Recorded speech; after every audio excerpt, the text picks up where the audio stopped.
The massive financial rescue plan hit a major roadblock in Congress today, and that sent Wall Street into a free fall. The $700 billion bill was defeated in a vote of the U.S. House of Representatives. Republican leader John Boehner accused House Speaker Pelosi of injecting partisan politics into the process at the last minute. Pelosi denied that, and she said the jam-up could only be resolved with a bipartisan effort. At the White House, President Bush expressed disappointment. We put forth a plan that was big because we got a big problem. I'm going to be talking to my economic advisors after my meeting here with the president, and we'll be working with members of Congress, leaders of Congress on the way forward. Our strategy is to continue to address this economic situation head on, and we'll be working to develop a strategy that will enable us to continue to move forward. Treasury Secretary Paulson met with the president after the House vote. He pledged to work with federal regulators to protect the financial markets. But stocks on Wall Street plunged even before the House action.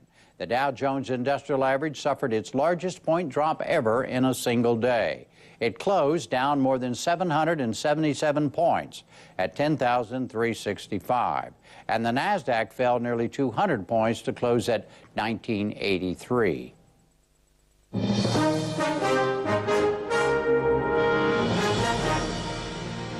That surprising defeat of the financial rescue plan. NewsHour congressional correspondent Kwame Holman begins our coverage. The unexpected rejection came after the morning's cautious optimism that the bill would pass. As the no votes mounted, Wall Street underwent a drastic sell-off. And when the vote was declared final, leaders from both parties blamed each other, a sharp contrast to the bipartisan praise for the rescue plan when it was finalized over the weekend. House Republican leader John Boehner said a pre-vote speech by the Democrats' leader, Speaker Nancy Pelosi, drove away Republicans. I do believe that we could have gotten there today had it not been for this partisan speech that the Speaker gave on the floor of the House.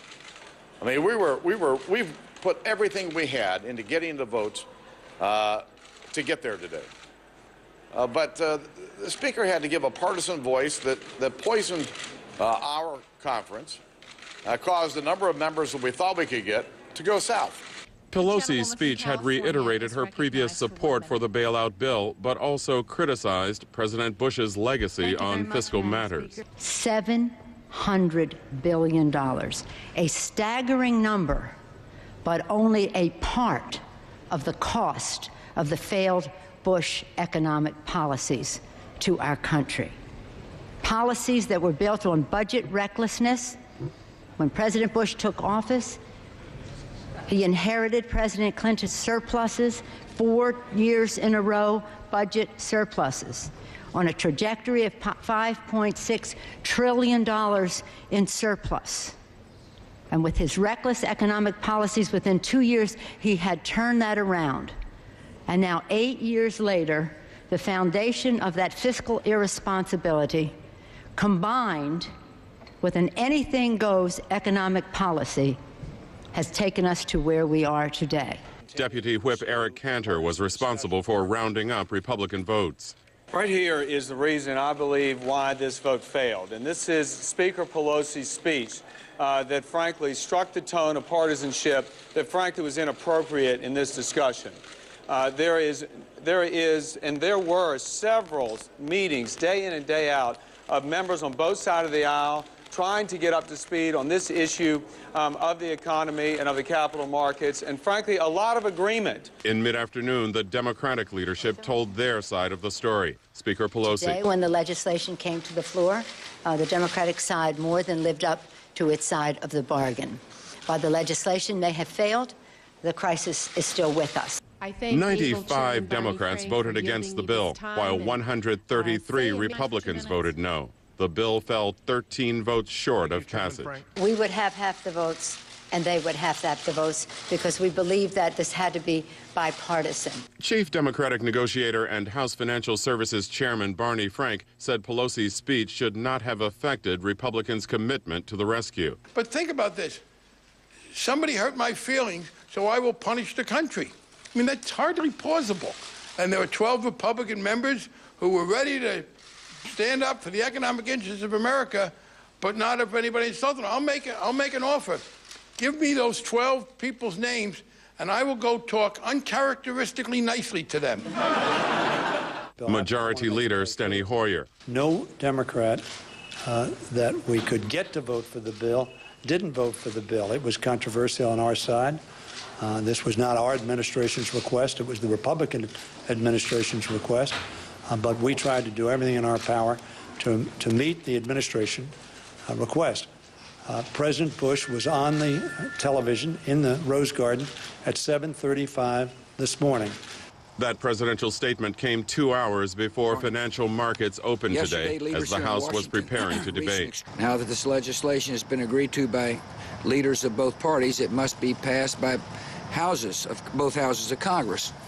Now, I fully understand that this will be a difficult vote. A week and a half of intense negotiation produced the version of the rescue that came to the floor. But the bill's supporters acknowledged it was distasteful to many members and their Madam constituents. Speaker, rarely have the members had so many reasons for wishing we weren't here. Financial Services Chairman Frank insisted the measure must pass. This is a tough vote.